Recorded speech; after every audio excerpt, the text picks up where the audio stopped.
Oh.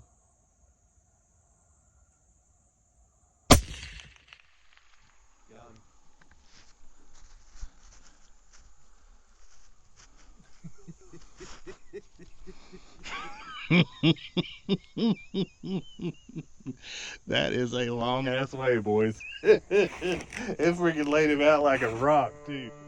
Or so we thought that was a long ways. Probably the slick side up. Don't you imagine? Yeah, that needs to be on the bottom. We're about to embark on a challenge that would no doubt not only push the limits of our abilities as shooters, but also test the boundaries of a thermal weapon sight as well. It's not every day you wake up and say, I'm gonna shoot a coyote at night from 1,000 yards. Well, today we're gonna try and do just that. And the key word there is try. This whole thing started on a whim one night hunting with our good friend Tyler from IRAY. Of course it did. I believe the way he said it was, killing one at 500 is kinda easy, don't you think? If you need anything, call me. Of course he did. You got any scissors handy? Yeah? Go kill one at 1,000 and then you've done something. Well, being the type that doesn't run from a challenge, it looks like it's time to get to work. And I must say, it's really nice having such a great support group to help you get through it. Having an extra set of hands to bring you tools or water if you get thirsty. What else can I get for you? It's great. You're doing excellent. What else, my lord? You like that? That's your freebie. Showing off now. That's your freebie. That's your one and only. You better hope that camera was rolling. Oh, man. Dude, I'm excited about this project. It's gonna be cool. Shooting one at $1,000. Furthest I've ever shot one was 500 yards. And after I did that, I thought, there ain't no way I'm going any further. But Tyler talked me into it.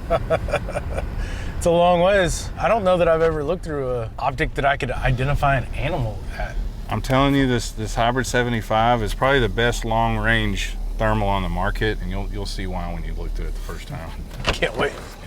As you can see, we didn't have to go very far to find a spot to get 1,000 yards. I had the perfect place in mind right across the street from the house that I thought would work. We just had to range it to make sure. So at 1,000 yards, we're looking just about straight south? Almost. There's one spot in this pasture I think we might be able to get 1,000 plus, but it's going to be a stretch. We're going to have to really figure out exactly where our shooting point's from and where our target's going to be. The premise of this whole deal getting it set up is to try to set it up as close to the scenario of us actually killing a coyote to simplify it as much as possible. So wherever we put our target and we zero the gun in, I'd like to, stake out a pig and try to get a coyote to stand in that exact same spot. Right.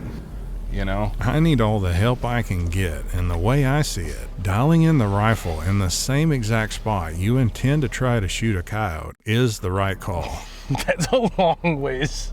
If nothing else, having a coyote there on a pig will hopefully keep him there long enough for at least the bullet to have time to get there. I mean, you're talking at least a 2-second flight time. I just know that's a long ways. That is a ridiculous distance. How far are you from right here? It's 1,039 yards. I don't know if you can see that laid down tree. Yeah, I can see it. So just on the other side of that is 1,039 yards to that laid down tree. That's so far.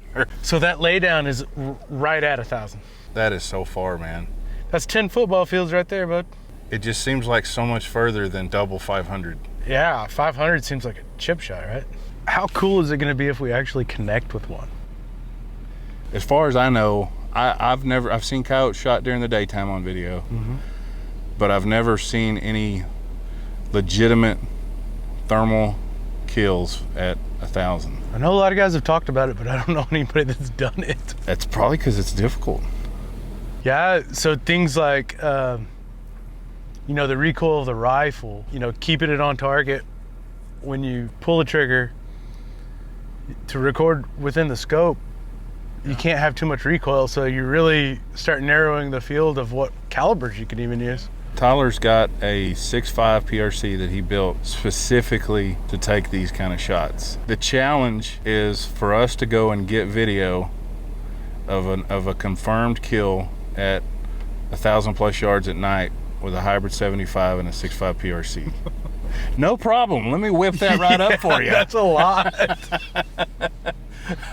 So, Oh, Lord. but I like the challenge part of it because we're probably going to be doing something that if we pull it off, you would think if somebody shot a coyote at 1,000 yards and you could prove it, it would be out there. All over the internet. Yeah. So you would think rounds like 338 or 300 Win Mag or 7mm, something a lot larger than 6.5 PRC. Yeah.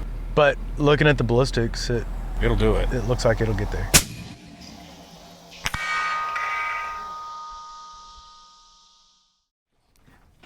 When you're taking a crack at one at 1,000 yards, the one thing you don't want to be fighting is inconsistent ammo. And there's one guy I trust above all the rest. Chad Hayworth with Custom Reloads of Dallas is the guy. Talk about a wealth of information. He knows shooting inside and out. Today he's doing load development for Ronnie's 243, and I really wanted you guys to see what all goes into it. It's a whole lot more detailed than what you may think. So starting out, I figure out the powder charge, I figure out the bullet that we're shooting in the cartridge that we're going to be loading in.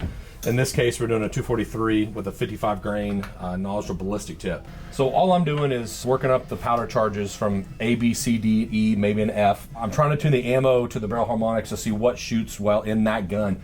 Oftentimes rifles have a same sweet spot once when you kind of know where to look. And all I'm doing is from my experience from other rifles and other calibers and playing with certain projectiles, knowing where that sweet spot is and basically working around that area. And that's all I'm doing with this gun. I never truly realized the advantages of shooting custom ammo until I met Chad. And trust me when I say there's a big difference between factory loads and what you'll get from him. And if you're serious about making your coyote rig as accurate as possible, this is how. The crazy thing is how little the test loads vary in powder charge. It's a minuscule amount. The benefit is going to be consistency and precision. You're going to get extremely consistent ammo from round to round to round. You eliminate that variable of was it the ammo or was it me, was it the rifle? We can eliminate that variable of the ammunition causing a problem because of the consistency that you get from round to round to round. So I'm looking for powder charges within .02.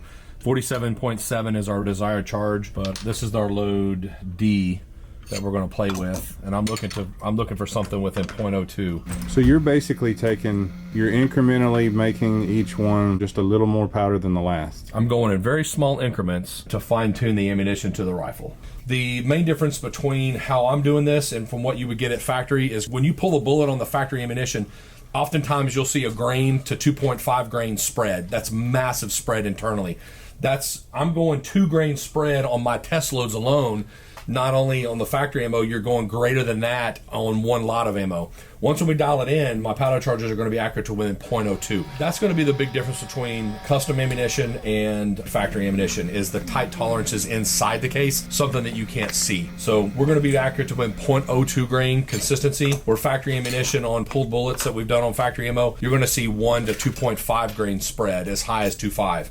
Which we've documented with certain factory ammo. So what it really boils down to is how accurate do you want your rifle? What it boils down to, not only accuracy, but the consistency. The consistency is the precision of the .02 grains is start when you see in the difference at longer range. Factory ammo at longer ranges, when you start getting beyond 500 and 600 yards, you start seeing vertical stringing. Vertical stringing is hitting up and down just simply based on the high extreme spread of the factory ammunition, having a 50, 100, 150 or more feet per second extreme from high to low. Ours is going to be within, my goal is within 20 to 25 ES on my match grade. That's what I expect it to be, is within the 20 to 25 ES. Oftentimes we're a lot lower than that. Okay, so now we've got all of our test loads loaded up. We're going to head to the gun range, try to dial those in, see what the rifle likes. The way Chad explains it, a rifle barrel is basically like a tuning fork. And by testing different loads, what he's looking for is an accuracy node for the specific barrel he's shooting, and every barrel's different. That's why two identical rifles can perform completely different with the same ammo. The harmonics of a specific barrel will prefer a specific powder charge within a certain range, and Chad knows exactly how to find it. You know, you'd think with only a 0.4 grain difference in powder charge between loads A through D, there wouldn't be much difference. But when you watch a trained shooter like Chad work his magic in real time, where you can actually see the group size get tighter and tighter from load to load, it'll make you a believer. And from the looks of it, we may have just found the sweet spot for Ronnie's 243. 3 in the same hole, 1 just outside of that one. That was our best one so far. Load C did real well, but there's 3 of them literally in the same hole. No excuses now, Ron. Yeah, that one did well. All right, so you can see right here, load A is our first group. B starting to tighten up a little bit from A, seeing a little bit of stringing. Load C, super tight. That's 3 rounds in one hole here with a little bit of a 1 round just outside of that. That one's our best one. Go to load D. This is our last one that we shot. You can see groups opened up quite a bit substantial from C. No question, load C is our load. That is a 0.4 grain change between the two. Every one of them is a 0.4 grain increment increase up. And that's the difference. That's the difference between dialing it in, seeing what the gun likes, and tuning it. So you go from pretty small, half, maybe just a hair over half, to probably 1.25 inches. And that's the difference between 0.4 grains. Big difference. Hey Ronnie, don't miss. That's 4 rounds, baby, right there. That's all you now. One of my favorite lines of one of the greatest movies ever, Dodgeball. If you can dodge a wrench, you can dodge a ball. Well, in this case, if we can hit Wiley, our steel coyote, enough times consistently, we should, in theory, be able to hit a coyote. I think. I don't know if I'm going to be able to pull this shit off or not. It's gonna be a poke. Well, and the temperatures are changing. Got Yeah. hot days, cool nights. All Yeah. that's gonna play a role in. Did I tell you Chad worked up a special load just for this shot for me? I knew he'd be the guy. Yeah. I chronoed it the other day, and it's only like about maybe a 20 FPS spread. The extreme spread Was 20. oh my gosh. Yeah. And how many rounds? And about five rounds. What I really want to do today is get it dialed in. We're going to put Wiley up and try to rig something just to hold him up there once we get it dialed in like we want it. I feel like if I can hit Wiley several times, I could hit a cow. It's pretty cool. Allegedly, or maybe. I have no idea if this is going to work, It's gonna work. but we're gonna try our best.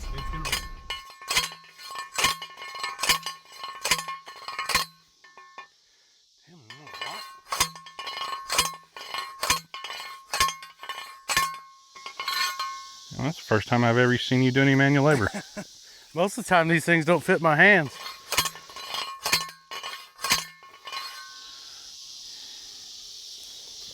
Proud of you. I don't know why this won't work. I think it'll work perfect. We might have to take a torch down here and Heat it up. Wiley's been pretty reliable. He every time I tell him to go somewhere, he just goes, he stays there. He usually doesn't act up very much because he knows if he does, he's gonna get shot. Barrett, I knew I got you here for some reason. hey, it's not right. Just bring me here to work.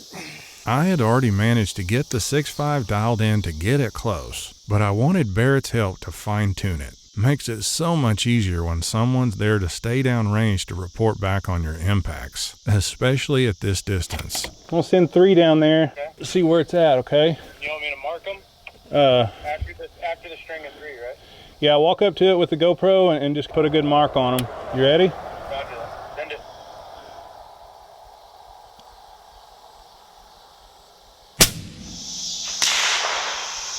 Oh my gosh, that was weird. I heard the shot go off on your side of the phone, and then I heard the crack like probably a second later, 1.5 later. So can you hear the gun down there pretty good? I can hear the crack. It sounds like a firecracker down here. Nothing like a gunshot right next to you? No, like a firecracker, like a black cat. Gotcha. All right, I'm gonna send 2 more, okay? All right, send it.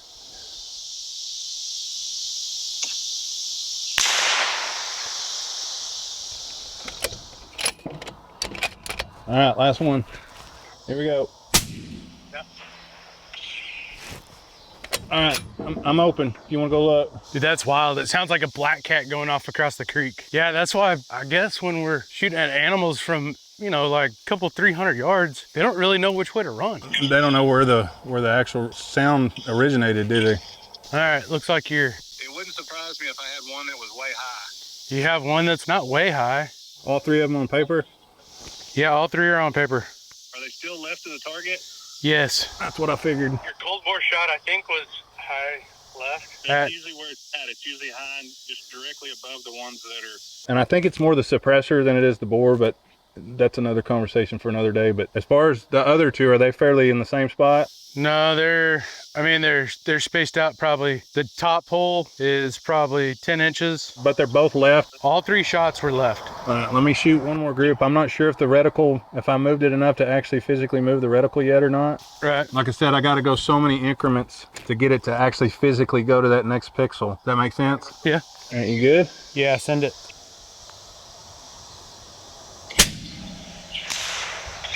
God, that's weird. It's gonna do two this time, okay? Yeah.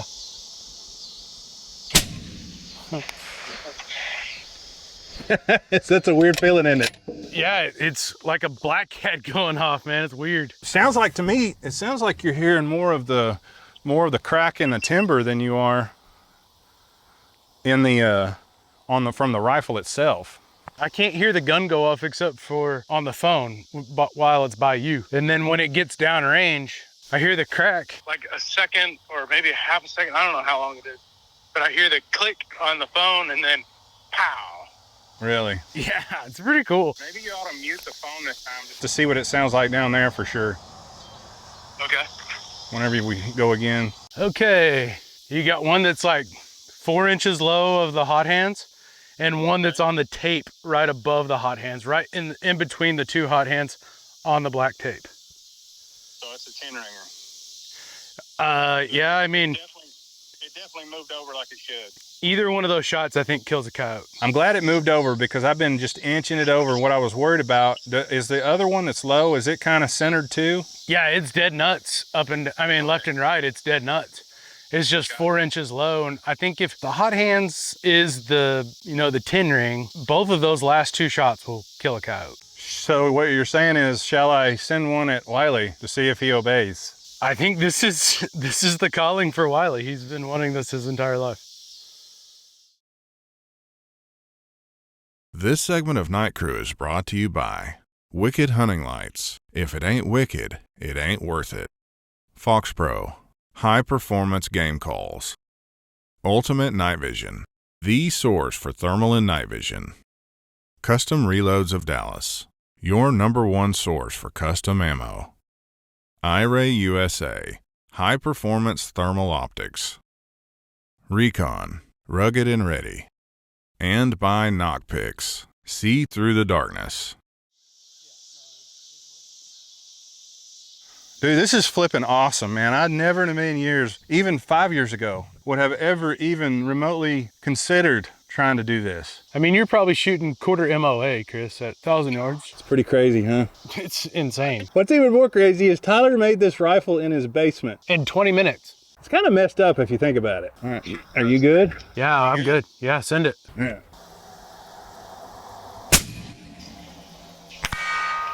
Hit.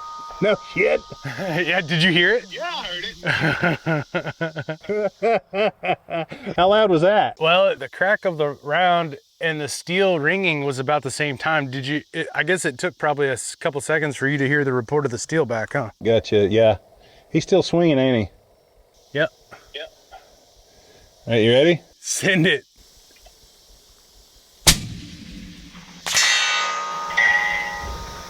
Dude, not only could I hear it, I could see the flash, the sparks when it hit Wiley. Dude, this is so freaking awesome. I'm gonna turn the volume all the way down on the phone so I don't hear the report of the rifle in the phone. You ready? Send it. Send it.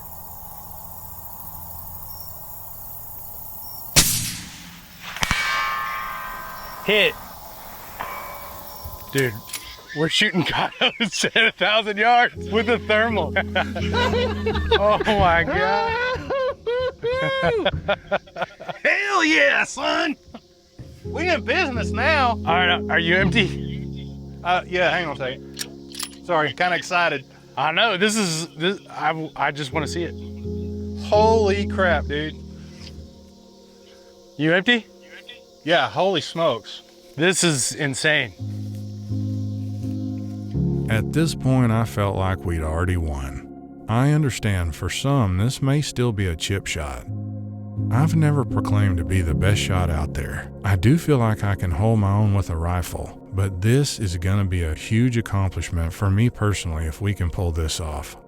Let's see if they're kill shots. All right, you got one hit right in the 10 ring. One that would spine him. Okay, I was aiming more center mass on that one than I was the shoulder. I aimed for the shoulder on the last one. You're about 6 inches to the left of the 10 ring. So yeah, that's right where I was holding. So it's dead nuts centered right now. It's centered up and down. That last shot was up and down good.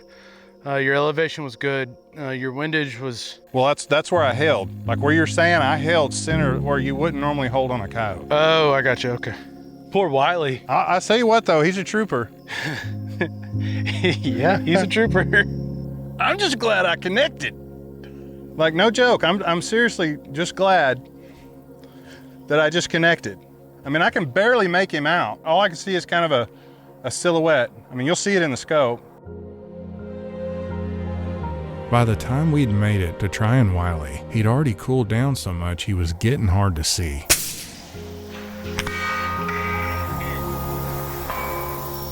I honestly feel like going 3 for 3 on Wiley has given me the confidence I need to get this done.